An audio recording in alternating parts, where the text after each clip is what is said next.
Hello नमस्कार मंडळी. Finally महासंगमच्या दुसऱ्या दिवसाचा एपिसोड आलेला आहे. आता तो काय आहे चला बघूयात. त्याआधी मी तुम्हाला सांगते की आज मधुभाऊंना पडलेल्या बऱ्याच प्रश्नांची उत्तरं शोधण्यासाठी आहे ना मधुभाऊ पूर्ण आजींकडे जाणार आहेत. तर आता त्यांना त्या प्रश्नांची उत्तरं मिळालीत की नाही हे बघण्यासाठी हा एपिसोड शेवटपर्यंत नक्की बघा. तर कालपर्यंत आपण बघितलं होतं की राहुल पूजाच्या मागे मागे एका रूमपर्यंत आला होता आणि जिथे अंधार होता आणि एक व्यक्ती तिथे म्हणजे एक लेडीज तिथे उभी होती आणि राहुलला असं वाटत होतं की ती पूजा आहे. तो राहुल म्हणत होता, पूजा डार्लिंग किती पळशील, बस नको थकवूस मला, तुला माहिती आहे मी काही तुला आता सोडणार नाही, आत्ता तुला समजेल हा राहुल काय चीज येते. आणि नंतर त्याच्या लक्षात येतं की तिथे उभी असलेली जी स्त्री असते ती काही पूजा नाही तर ती असते कला. मग कलाला बघितल्यानंतर राहुलच्या चेहऱ्यावरचा रंग मात्र उडालेला असतो. त्यानंतर तो म्हणतो, तू आता कला राहुलला म्हणते, का वागलास तू असं, काय बिघडवलं होतं चांदेकरांनी तुझं की तू असं केलंस. त्यावेळेला राहुल म्हणतो, काय केलेलं नाही आहे मी. त्यावेळेला कला त्याला आता सगळ्या त्याच्या गुन्ह्यांची लिस्ट वाचून दाखवते. ती म्हणते की तू पूर्वीपासूनच बिझनेसमध्ये पैशांची अफरातफर केली आहेस, त्यानंतर त्या परांजपेंची साथ देऊन हिऱ्यांची चोरी केली आहेस आणि सार्डांकडे जे दागिने पाठवले होते त्याच्यातसुद्धा जे खोटे हिरे जडवलेले होते ज्यामुळे अद्वैतला अटक झाली होती त्यातसुद्धा तुझाच हात होता, विसरलास का. त्यावेळेला राहुल म्हणतो, कसा विसरेल मी. आणि त्याच्या चेहऱ्यावर ना एकदम राक्षसी आनंद असतो. तो म्हणत असतो, असा कसा विसरेल, तो दिवस म्हणजे माझ्यासाठी ना कमाल दिवस होता बरं का. कला राहुलला म्हणते, अरे तुझ्यासारखा भाऊ असण्यापेक्षा ना भाऊ नसलेला बरा, म्हणजे एक भाऊ त्या चांदेकरला कमी राहिला असता ना तरी चाललं असतं. त्या चांदेकरांनी तुला एवढं प्रेम दिलं आणि तू कसा वागलास त्यांच्याशी. तर कला एवढी बोलत असते पण राहुल ढिम्म उभा आहे, त्याला काही फरक पडलेला नाहीये. निर्लज्ज कुठला. स्वतःने केलेल्या चुकींबद्दल तर प्रायश्चित्त नाही वाटत आहे, पण ज्यावेळेला कला म्हणते ना की तुला चांदेकरांनी त्यांच्या घरात राहू दिलं त्यावेळेला मात्र राहुलची तळपायाची आग मस्तकाला जाते. आणि तो म्हणतो, काय चांदेकरांनी मला त्यांच्या घरात राहू दिलं असं म्हणतेस तू, का माझं घर नाही येते. ते चांदेकर आधीपासूनच माझ्यामध्ये आणि अद्वैतमध्ये भेदभाव करत आले. सगळा बिझनेस त्या अद्वैतच्या आणि सरोज मामींच्या हातात देऊन दिला. त्यांना मी त्यांचा वंशज का नाही वाटत. खरं तर हे आपलंच म्हणून तर तिथे राहतात ती सगळी मंडळी. चांदेकर किती चांगले आहेत, ह्या दोघांना एकदम मस्त सांभाळून घेतलं आहे त्यांच्यासोबत. यांनाच स्वाभिमान असता तर हे त्यांच्यासोबत राहिले नसते पहिली गोष्ट. पण सगळ्यांनाच त्यांची प्रॉपर्टी दिसते ना, चांदेकरांचा एवढा वाढलेला बिझनेस दिसतो आणि त्यामुळे मुंगी कशी चिकटते मुंग्यांसारखी त्या गुळाला चिपकलेले असतात हे दोघं ते तिकडे. तर कला त्याला समजावून सांगत असते की बऱ्या बोलाने तू काय काय गुन्हे केलेत ना त्याची कबुली दे, कारण पूजाने आम्हाला सगळं काही सांगितलेलं आहे. आता पूजाचं नाव ऐकल्यानंतर राहुलला समजतं की ही सगळी जी प्लॅनिंग आहे ही कलाची आहे आणि पूजाने तिला साथ दिलेली आहे. त्यावेळेला तो म्हणतो, पूजा. आधी तर राहुल नकारच देत असतो की मी काहीही केलेलं नाहीये, पण ज्यावेळेला कला आता पूजाचं नाव घेते त्यावेळेला राहुलला आता समजलंय की कलाकडे नक्कीच काहीतरी प्रूफ असेल आणि म्हणून ती असं बोलते आहे. पण कलाकडे इतका तगडा प्रूफ असेल असं मात्र राहुलला वाटलेलं नव्हतं. तर राहुल इथे त्याची एकदम चिडचिड झाली आहे. तो कलावर राग करतोय आणि तिला म्हणतोय, गप्प बस. पण आता कला काय ऐकून घेत नाही. ती म्हणते, तू शांत बस. तेव्हा राहुल तिला म्हणतोय, तू उद्या काहीही उठून बोलशील, ती पूजा काही येऊन सांगेल, पण तुमच्यावर विश्वास कोण ठेवणार आहे, पुरावे आहेत का तुमच्याकडे. आणि तो आता खूप हसत असतो, ओव्हर कॉन्फिडन्समध्ये असतो. त्याला वाटतं की कला फक्त इथे बडबड करते पण तिच्याकडे मात्र काही पुरावा नाही आहे. त्यामुळे तो आता कलाला खूप असा चिडवत म्हणत असतो, दाखव ना काय पुरावे तुझ्याकडे, सांग ना काय पुरावे तुझ्याकडे. आणि असंच ओव्हर कॉन्फिडन्समध्ये बोलता बोलता तो कलाकडे पाठ करून उभा राहतो आणि त्याच्या समोर अचानक कसला तरी प्रकाश येतो. तो डोळे उघडून बघतो तर काय, ते प्रकाशामुळे त्याचे डोळे मिचमिचायला लागतात आणि ज्या वेळेला तो समोर बघतो त्यावेळेला प्रोजेक्टरवर पुरावा असतो. आता तो पुरावा म्हणजे काय, तर कलाने नाही का त्या दिवशी तिच्या मोबाईलमध्ये रेकॉर्ड केलं होतं जेव्हा परांजपे सोबत राहुल बोलत होता ते. आता ते पुरावा आपल्याला पूर्णपणे आधी दाखवला नाहीये तो व्हिडिओ, त्यानंतर आपल्याला सुभेदारांच्या घरचा सीन बघायला मिळतो. आता इकडे देवीची पूजा चालू होते त्यांची कालच्या सीनमध्ये, तीच कंटिन्यू झाली. आता पूजा संपन्न झाली आहे पण जी मंडळी आली होती त्यांच्या ट्रस्टमधली त्यांच्याशी आता पूर्ण आजी जरा 2 शब्द बोलत असतात आणि त्यांना सांगत असतात की आपल्या अन्नपूर्णा फाउंडेशनला 50 वर्ष पूर्ण झाली आपल्या ट्रस्टला आणि त्यामुळे मला तुम्हा सगळ्यांचे आभार मानायचे आहेत की तुम्ही सगळे जर नसतात, तुमचा विश्वास नसता तर आपण हे एवढं सगळं काही शक्य करूच शकलो नसतो. आणि ज्यावेळेला ही सगळी मंडळी बोलत असतात त्यावेळेला घरातले सगळेच खुश असतात आणि पूर्ण आजी एक प्रकारे त्यांची कृतज्ञता व्यक्त करत असतात आणि त्या देवी आईचे पण आभार मानतात की त्यांनी शक्ती दिली म्हणून आजपर्यंत एवढं सगळं शक्य झालं आहे. दुसरीकडे आपल्याला वात्सल्य आश्रमात मधुभाऊंची घालमेल बघायला मिळते. मधुभाऊंना रात्रीपासून काही झोप लागली नसेल बरं का, कारण त्यांच्या डोळ्यासमोर ना सारखं तेच येत आहे की ज्यावेळेला प्रतिमा त्यांनी ते चित्र ओळखलं होतं की तन्वी इथे अशी चित्र काढायची आपली लहानपणी, तेव्हापासून आणि ते चित्र जेव्हा सायलीने काढलेल्या चित्रासोबत मॅच झालंय ना, तेव्हापासून मधुभाऊंना सारखं वाटतंय की कदाचित सायलीच त्यांची तन्वी असणार आहे. पण आता त्यांना ह्या ज्या शंका, हे जे प्रश्न पडलेत, यांची उत्तरं कोणाकडून घ्यायची हे काही मधुभाऊंना कळत नाहीये. तेव्हा मधुभाऊ विचार करतात की सायलीशी बोलू का आधी की जावई बापूंशी बोलू. शेवटी ते निर्णयावर येतात की जावई बापूंशी बोलतो. आता दुसरीकडे आपल्याला राहुलचा सीन कंटिन्यू बघायला मिळतो की त्या दिवशी परांजपेसोबत ड्रिंक करत असताना राहुल नशेमध्ये त्याने स्वतःचे सगळे गुन्हे कबूल करून टाकले होते आणि ते धडधडीत आता त्या व्हिडिओमध्ये दिसतंय. त्यामुळे राहुल आता नकार देऊच शकत नाही की त्याने ह्यातलं काहीही केलेलं नाहीये. आणि असा भला मोठा तगडा पुरावा समोर पाहिल्यानंतर मात्र राहुलला घाम फुटायला लागतो. पण तरीही अशी क्रूर प्रवृत्तीची माणसं असतात ना, ती काय एका ह्याच्यात घाबरणाऱ्यातली नसतात. घाबरणारी असती तर ती अशी वागलीच नसती, नाही का. खरं तर चांगल्या माणसांनी घाबरलं नाही पाहिजे, पण उलटं होतं. चांगल्या माणसांना भीती वाटते आणि अशी क्रूर व्यक्ती, त्यांना दोन शिंग जरा जास्तच असतात. हा पुरावा बघितल्यानंतर राहुलला थोडा वेळ काही कळत नाही की खरंच अरे हे तर मीच आहे, मीच बोललोय, चांगला तगडा पुरावा आहे हिच्याकडे. पण मग आता राहुल तिला म्हणतो की काय करणार आहेस तू हा पुरावा घेऊन, पोलिसांकडे जाणार आहेस. पण मी इथून हा व्हिडिओ, ही क्लिप पोलिसांपर्यंत पोहोचूच देणार नाहीये असा विचार करत असतो. आणि कलाच्या लक्षात येतं की तो व्हिडिओ आता गायब करण्यासाठी राहुल पुढे येणार, तर त्याच्या आधीच कला तिकडे येऊन जाते. म्हणजे त्या दोघांमध्ये जरा वेळ आपल्याला झटापट झालेली बघायला मिळते. मागे काही एपिसोड पूर्वी ना राहुलने कलाला धमकी दिली होती की मला चॅलेंज केलं होतं त्याने की तू माझा सगळे दोष आहेत ना हे घरच्यांसमोर आणून दाखव पुराव्यानिशी, मग मी मानेल तुला. तर कला म्हणते की बघितलंस का, तुझं चॅलेंज ॲक्सेप्ट पण केलं आणि आता तुझा खेळ खल्लास आहे, असं ती राहुलला इथे सांगत असते. पण राहुल फुल कॉन्फिडन्समध्ये आहे की ही क्लिप तो पोलिसांपर्यंत काही पोहोचू देणार नाहीये, त्यामुळे कलाच्या ह्या पुराव्याचा काही फायदा नाहीये असं राहुलला इथे वाटत असतं. राहुल ती व्हिडिओ क्लिप मिळवण्यासाठी तिथला पेनड्राईव्ह काढण्यासाठी म्हणून जातो आणि त्यावेळेला कला त्याला अडवण्याचा प्रयत्न करते. तर राहुल खूप चिडतो आणि कलावर हात उगारतो आणि त्याच वेळेला अद्वैत येऊन कलाला वाचवतो आणि राहुलला खणखणीत शब्दात उत्तर देतो की माझ्या बायकोवर हात उचलायची तुझी हिंमत कशी झाली, आणि एक कडक कानाखाली राहुलच्या वाजवतो, ज्यामुळे राहुल जमिनीवर पडतो. पण पडल्यानंतर राहुलच्या डोळ्यात आग दिसत असते. त्याला अद्वैतचा भयंकर प्रचंड अति अति अतिउच्च राग येत असतो. पण करणार काय, शेवटी त्याला असं वाटतं की चला हे नाटक थोडं जिरवता आलं तर बघूया, आणि म्हणून तो आता पुन्हा मगरमच्छवाले आसू आणतो डोळ्यामध्ये आणि दादा दादा करत असतो आणि म्हणतो मी काही केलेलं नाहीये, मी काही केलेलं नाहीये. पण एवढा मोठा पुरावा समोर असताना या राहुलच्या मगरमच्छवाल्या आसूचा फायदा तरी काय असणार आहे. आणि आता अद्वैत त्याला सांगतो की तुझं खरं रूप आज मलाच नाही तर या सगळ्यांना सुद्धा कळलंय. आणि त्यानंतर त्या अंधाऱ्या कोठडीतले सगळे लाईट्स ऑन होतात आणि समोर पूर्ण चांदेकर फॅमिली, रोहिणी आणि नैना हे पण उभे असतात आणि बाजूने सायली, अर्जुन पण येतात. यांना सगळ्यांना बघितल्यानंतर राहुलच्या पायाखालची मात्र जमीन सरकते. त्यावेळेला कला म्हणते की तसा तर राहुल पळून जाण्यात यशस्वी ठरला असता, पण अर्जुन आणि सायलीमुळे तू इथे परत आलास आणि तुला शोधण्यात आम्हाला यश आलं.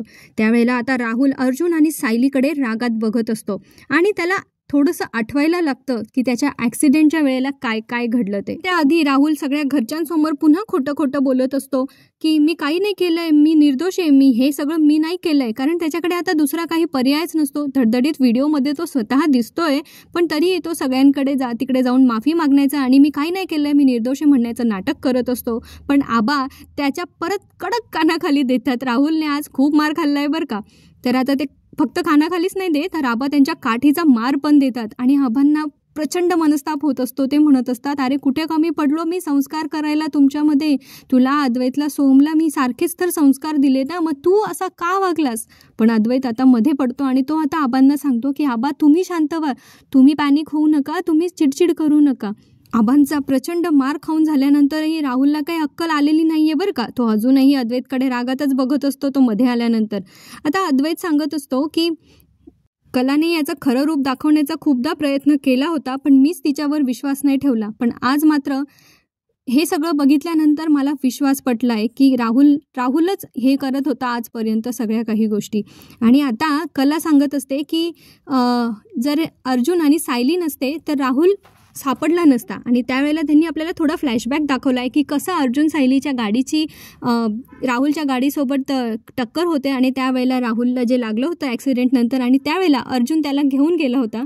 आणि राहुलला इथे समजतं की जे आजोबा होते तो जेव्हा शुद्धीवर आला होता त्यावेळेला राहुलला जे आजोबा भेटले होते ते आजोबा म्हणजे दुसरं तिसरं कोणी नसून तो खुद्द अर्जुन होता. त्यावेळेला अर्जुन पण त्याला म्हणतो, काय आठवलं का आजोबा, मीच येतो. तू मला पैसे देत होतास पण मी घेतले नाही, कारण मला तुझे पैसे नको होते, तर तुला शिक्षा व्हायला हवी होती आणि म्हणूनच मी तुला इथपर्यंत घेऊन आलो. आणि आत्ता राहुलला समजतं की ह्या सगळ्यांनी मिळून केलेलं प्लॅनिंग होतं. आता चांदेकर फॅमिलीतले सदस्य राहुलवर भयंकर चिडलेले असतात. सरोज मॅम म्हणतात की तुला असं वाटताना काहीच नाही वाटलं, तुला लाज नाही वाटली. त्यानंतर रागिनी मॅम म्हणतात की माझा तर विश्वासच बसत नाहीये की राहुल तू असं वागलास. चांदेकरलाही विश्वास बसत नसतो आणि राहुल तर काय म्हणत असतो की मी तर काही केलेलंच नाहीये. आणि अनामिका पण म्हणते मला तर लाज वाटते की आपल्या घरात हे सगळं घडतंय. त्यावेळेला कला म्हणते तुम्ही सगळ्यांनी प्लीज स्वतःला त्रास करून घेऊ नका, हे जे काही घडतंय या सगळ्यात तुमची काही चूक नाहीये. पण मग राहुल आता खूप चिडतो आणि तिला म्हणतो, तू गप्प बस, तुझ्यामुळे होतंय हे सगळं, तू या सगळ्यांना माझ्या विरुद्ध भडकवतेस. आता अद्वैत पुढे येतो आणि मग म्हणतो हे एवढा मोठा पुरावा असताना सुद्धा राहुल तू असं बोलतोयस, तुला काहीच वाटत नाहीये का त्याचं? आता कोण विश्वास ठेवणार आहे तुझ्यावर, आणि तुला तर शिक्षा होणारच आहे, हे आता अद्वैतने राहुलला सांगून टाकलंय. इकडे रोहिणी विचार करते आता राहुल तर पकडला गेलाय, सापडलाय तो त्याच्या चोरी आणि त्याच्या खोटारडेपणासाठी, आता मी काही नाही बोलले तर सगळं माझ्यावरच येईल. म्हणून आता रोहिणी स्वतःची कॉलर ताट ठेवण्यासाठी जाते आणि परत राहुलच्या कानाखाली एक कडक कानाखाली वाजवते. बाकी सगळ्यांचं तर ठीक आहे, पण त्याच्या मॉमकडून म्हणजे रोहिणीकडून कानाखाली खाऊन घेतल्यानंतर राहुलला मात्र शॉक बसतो. तो म्हणतो, मम्मा अगं तू, मी काही नाही केलंय. त्यावेळेला रोहिणी म्हणते की का वागलास तू असं, का वागलास, कुठे कमी पडलो आम्ही संस्कार करण्यात. म्हणजे इथे तिचा मेलोड्रामा सुरू होतो आणि किती खोटं वागलाय, हा सगळ्यांशी खोटा वागलाय, हा सगळ्यांशी खोटा वागलाय, याला तुम्ही घरातून बाहेर काढून द्या, असं रोहिणी इथे ड्रामा करत असते. म्हणजे घरातून बाहेर काढलं म्हणजे पोलीस केस वगैरेच्या भानगडीत पडणार नाही आणि घरात काय त्यांना कधीही येतं पुन्हा प्लॅनिंग करून. त्यामुळे रोहिणीचा आता इथे हा प्लॅन असतो राहुलला घराबाहेर काढण्याची युक्ती सुचवण्यासाठी.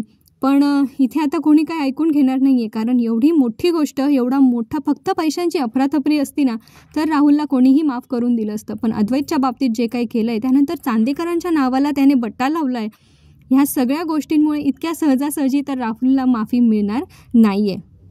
नैना मात्र या सगळ्या गोष्टींकडे एकदम तटस्थपणे बघते, तिला काय समजतच नाही आणि तिला तरीही वाटत असेल की तिचा राहुलच ग्रेट आहे. पण तिच्या मॉमची म्हणजे रोहिणीची ॲक्टिंग बघून नैना जरा वेळ अवाक होऊन त्याच्याकडे बघत असते. रोहिणी त्याला म्हणते, मूर्ख, किती चुकीचा वागलायस तू, असा का वागलायस तू. म्हणजे रोहिणीला इथे त्याची चुकी पकडली गेली आहे ना, त्यामुळे त्याचा जास्त राग येतोय. आणि राहुल इथे म्हणतो की नाही मम्मा मी काय नाही केलंय.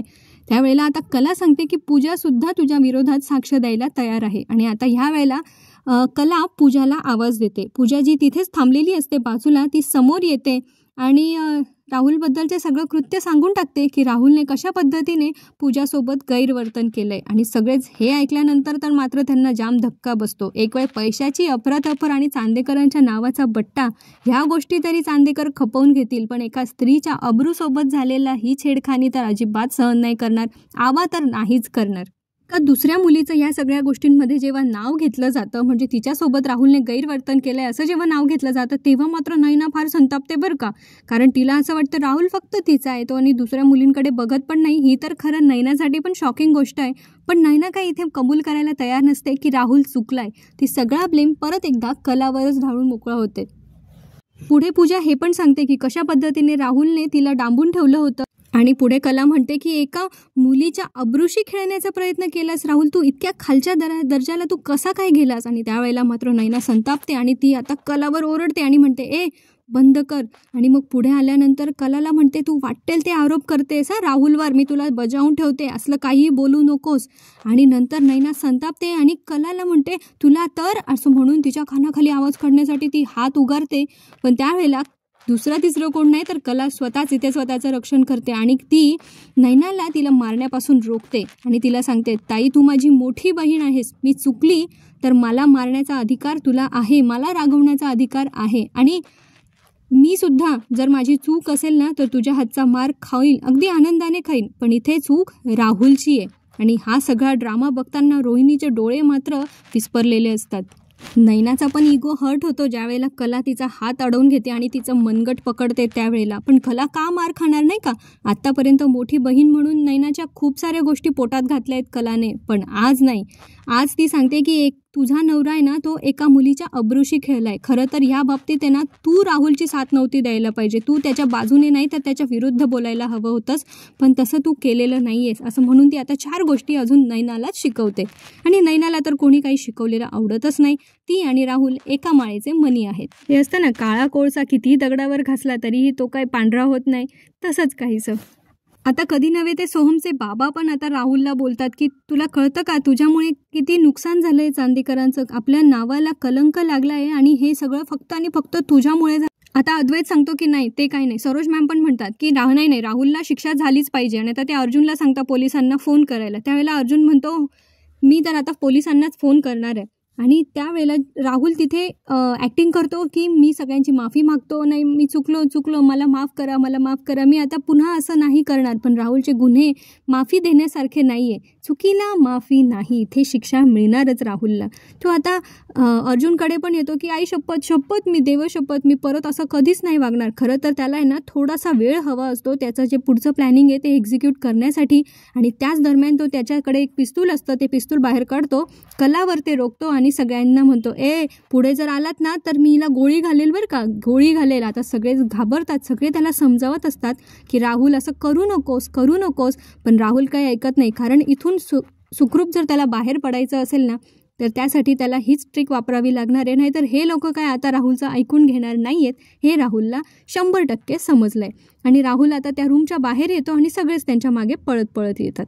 पुढच्या सीनमध्ये आपल्याला थोडं तुझं थोडं माझंचा थोडा सिक्वेल बघायला मिळतो. आणि याच्यामध्ये मानसी तेजसशी बोलत असते की छायामुळे आपल्याला कुमुद मावशीबद्दल थोडंफार कळलंय. आणि पनवेलला त्या राहतात आणि त्यांच्या आजूबाजूचं लोकेशन जे आहे ते थोड्याफार खुणा त्यांना समजल्या आहेत. पण आता पनवेलला जायचं कसं? गायत्री वहिनींचा भूतकाळ शोधायचा असेल तर कुमुद मावशींना भेटणं गरजेचं आहे आणि त्यासाठी पनवेलला जाणं गरजेचं आहे. पण अचानक पनवेलला गेलो असा विषय घरात आला तर गायत्री वहिनींना संशय येईल. त्यामुळे आता तिथे जायचं कसं हा विचार ते दोघं करत असताना आपलं ठरलं तर मग मधल्या कल्पनाताईंचा तिला फोन जातो. आता कल्पनाताई म्हणजे मानसीच्या मावशी. सो आता त्यांचा फोन आलेला असतो. त्यावेळेला मानसी म्हणते कल्पना मावशीचा फोन, हा मावशी बोला ना. त्यावेळेला कल्पनाताई सांगतात की ह्या वर्षी अन्नपूर्णा ट्रस्टला 50 वर्ष पूर्ण होत आहे आणि त्यामुळे जन्माष्टमी अगदी दणक्यात साजरी करायचं असं ठरलेलं आहे. म्हणून मी तुला आणि तेजसला आमंत्रण देण्यासाठी फोन केलाय. तर तुम्ही पनवेलला जन्माष्टमीसाठी यायचं आहे आणि नंतर दहीहंडी फोडूनच मग जायचं आहे. आणि आता यांना पनवेलला जाण्यासाठी तर आयती संधीच चालून आली आहे. त्यामुळे मानसी तर जाम खुश आहे. मानसी आता तेजसला सांगते की कल्पना मावशींचा फोन होता, त्यांनी आपल्याला पनवेलला जन्माष्टमीच्या कार्यक्रमासाठी बोलवलं आहे. सो आपल्याला एवढं कारण पुरेसं आहे. तर ते दोघं आता पटकन जाण्यासाठी निघतात. तसं त्यांना ट्रॅफिक नाही लागलं तर ते 1.5 तासात पनवेलला पोहोचणार असतात. पण त्यांचा हा विषय आता गायत्री वहिनी ऐकतात आणि मग त्या म्हणतात की अचानक हे दोघं पनवेलला कसे काय चाललेत. आणि इकडे आता राहुलचा पुन्हा आपल्याला सिक्वेल कंटिन्यू बघायला मिळतो. राहुल कलाला तिच्या तिकडे बंदूक कशी रोखून तिला बाहेर घेऊन आलाय आणि आता तो निघण्याचा प्रयत्न करतोय. आणि हा थरार बराच वेळ रंगवून दाखवण्यात आलेला आहे की सगळे म्हणत असतात राहुल राहुल राहुल आणि इकडे अद्वैत म्हणत असतो खरे खरे खरे. आणि इकडे राहुल तिच्यावर बंदूक रोखूनच म्हणतोय पुढे यायचं नाही या, पुढे यायचं नाही या, पुढे यायचं नाही या. असं आपल्याला बराच वेळ सगळ्यांचे चेहरे बघायला मिळतात. रोहिणीचा राहुलवर खूप जास्त संताप झालाय. कारण राहुल आता होता नव्हता तो सगळा एक्सपोज झालाय घरच्यांसमोर. पण राहुलच्या हातात आता काही नसतं आणि सगळेच पुढे येत असतात. त्यामुळे राहुल आता स्वतःवरचा कंट्रोल सोडतो आणि त्याच्या हातून गोळी झाडते. पण ती गोळी नशिबाने कोणालाही लागत नाही. कारण अर्जुन तिथे असतो, तो अद्वैतला बाजूला करतो. आणि त्यावेळेला कला सांगत असते की तू चांदेकरला काही करू नको. कला इकडून ओरडत असते चांदेकर आणि चांदेकर तिकडून ओरडत असतो खरे खरे. आता कला बिचारी राहुलला विनंती करते की तू चांदेकरला काही करू नको. आणि आता राहुल म्हणतो की नाही जोपर्यंत मी इथून सुखरूप बाहेर पडत नाही ना तोपर्यंत तू माझं कार्ड असणार आहे. पोलीस जर माझ्या मागे आले तर बघा मी या कलेला काहीतरी करेल. आणि त्यामुळे आता कोणीही लगेच पोलिसांना फोन करत नाही. ते इथे राहुलला अडवण्याचा प्रयत्न करतात. राहुल बंदूक स्वतःच्या हातात ठेवतो आणि कलाला गाडी चालवायला सांगतो. त्यावेळेला म्हणतो चल निघ. त्यावेळेला कला त्याला म्हणते ओ चालवते ना. थोडासा हा आपल्याला ट्रॅजेडीमध्ये कॉमेडीवाला सीन बघायला मिळतो इथे. आणि अशा पद्धतीने आता कला गाडी चालवत घेऊन जाते आणि राहुलने तिच्या डोक्याला बंदूक लावलेली असते. सो आता अद्वैतला काही सुचत नाही आपल्या कलाला वाचवायचं कसं, आणि सगळीच घरची मंडळी खूप पॅनिक झालेली असतात. आता अद्वैत, अर्जुन आणि सायली कलाच्या मागे जातात, म्हणजे त्यांच्या गाडीने ते कलाचा पाठलाग करण्यासाठी, तिला सोडवण्यासाठी जातात. आणि त्यावेळेला घरातली इतर मंडळी पण म्हणतात आम्ही पण येतो. पण मग हे बाकीच्या लोकांना समजवतात, आबांनाही समजवतात की तुम्ही आता घरी जा आणि काही आम्हाला कळलं की आम्ही तुम्हाला लगेच कळवतो, तुम्ही कोणीही पॅनिक होऊ नका, घरी जा, टेन्शन घेऊ नका, असं अर्जुन आणि अद्वैत सगळ्यांना समजवत असतात. आणि ते तिघं आता कलाला शोधण्याच्या दिशेने निघतात. बरं, हा झाला भाग 1. आता भाग 2 थोड्याच वेळाने घेऊन येते तुमच्यासमोर. तोपर्यंत हा भाग पूर्ण बघा आणि आवडला असेल तर लाईक करा, चॅनलला सबस्क्राईब करून ठेवा, म्हणजे भाग 2 आला की तो लगेच तुमच्या समोर येईल. चला भेटूया पुढच्या भागात. पुढचा भाग आजच आहे बरं का, पार्ट 2 राहिलाय. येते लगेच येऊन तुमच्या भेटीला. तोपर्यंत माझी वाट बघत राहा.